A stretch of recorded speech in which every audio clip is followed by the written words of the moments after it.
Hello everyone, let's talk about KIRAKIRA PRECURE. This time we're talking about episode 26, the beach episode. But this episode wasn't really a beach episode, was it? I was kind of surprised with the plot of this episode. I was not expecting it at all, but it was very interesting for lots of different reasons. So okay, first of all, I thought that everything happened so fast, sorry, at the start of the episode because they were just on the bus going to that trip, and it was so like that, it was so quick, and we didn't even have time to learn what was really going on and where they were actually going. But okay. um an interesting thing to notice on the beach, on the bus scene, was that obviously the four girls were together. We had Ichika, Aoi, Himari, and CL together, and Yukari and Akira sitting together on another place. They were just the two of them, looking at the girls and having their fun. We know what that means. So yeah, they were when they arrived on the beach. I thought that we were going to have an episode dedicated to the girls having fun on the beach, and just being there, just staying there on the beach, and doing beach things. But they didn't. They did, but it was very fast. It was very quick. And then Ichika created a pretty out of this world thing, and the Kirakira patisserie went swimming, and it ended up on a deserted island with no one other than Biburi. Biburi was there, and there was a reason because Biburi was there.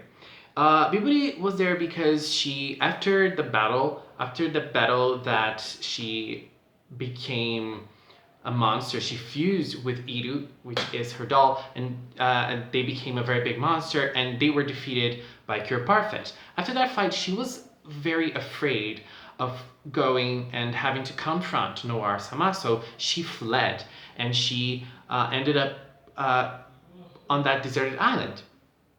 And then it was a very interesting thing because I didn't see Biburi as that kind of person, who is not very confident, who feels very lonely and very alone. I thought that her love for Noir-sama was enough for her to overcome anything. But thankfully, they actually added another layer to her personality, and it was very nice to see. It was very nice to understand more of her and to understand her side of things and how she feels lonely and how she feels alone. And obviously, Noir-sama preys on that and turns her into that big villain using the loneliness that she feels. That's kind of sad, but it ended up creating a very nice character. But okay, so first of all, the girls were lost. They had no Kirakiraru to create something so they could go back. Some funny scenes were done there. It was very nice to see some funny things, and I thought it was nice because all the girls could shine a little bit. And in the end, I think that this episode focused a lot on CL and obviously on Biburi, but among the girls, I think CL was the biggest focus on this episode, and yeah, she was. And then the girls were searching for something so that they could cook, so that they could create Kirakiraru, and then they could do something to leave that island. And when they were searching, they were able, actually, CL, or Kirarin, was able to find Biburi. And I thought that it was so nice when they added that little background on Biburi and how she turned into Biburi.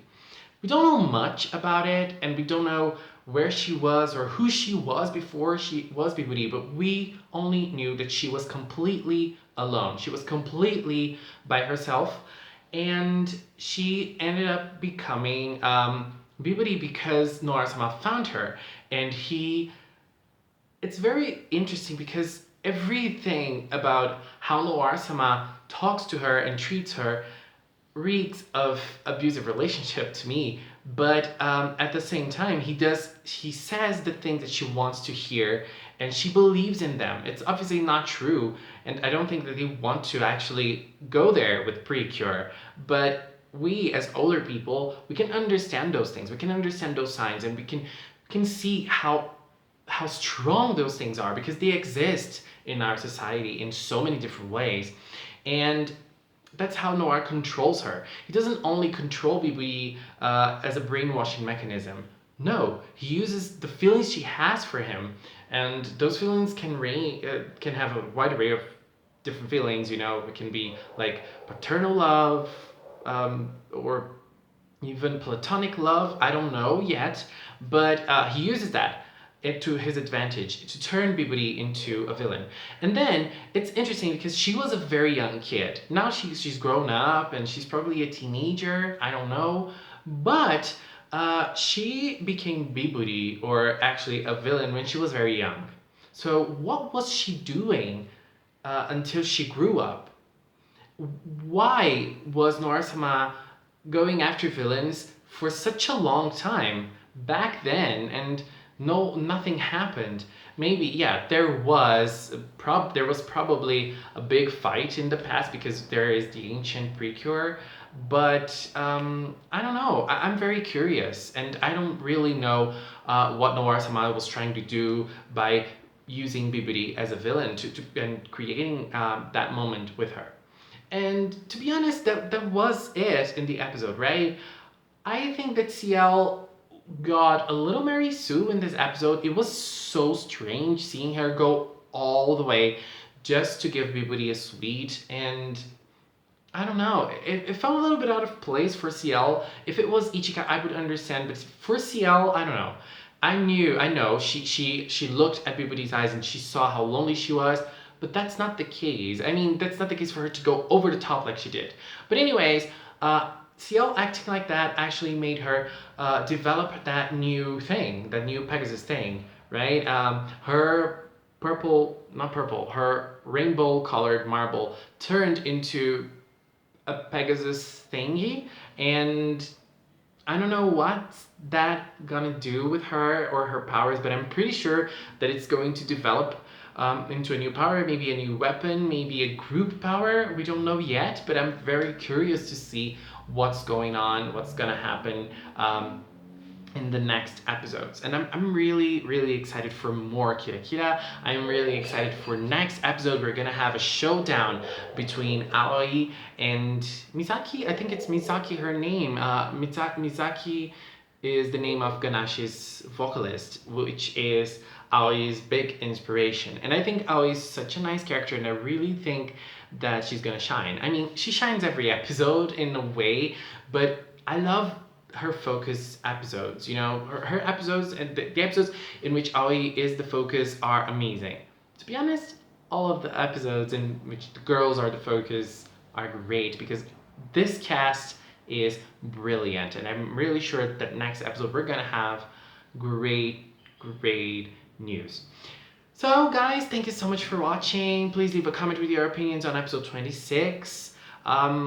I don't know, I don't think there's much to talk about except for Bibidi in this episode, but I don't know, I liked it a lot, and I really hope that they can add those little layers onto the villains, because the villains are so interesting. They could be more developed in Precure in general. So I'm really happy that Bibidi got this, and I'm pretty sure that in the end she's gonna accept CL's friendship in a way, you know, and I think that she's going to become, she's going to feel happy with friends, you know, and not feel lonely anymore, and not feel the one that's being left out and that's always being alone. And that's very relatable to lots of people, and I know, especially anime fans, and I know that people are gonna see themselves in Bibidi at least a little bit, because I did, and I think that we all felt that way in one point of our lives. So great development for Bibidi, I think. So thank you so much for watching, guys, and until next time, bye bye.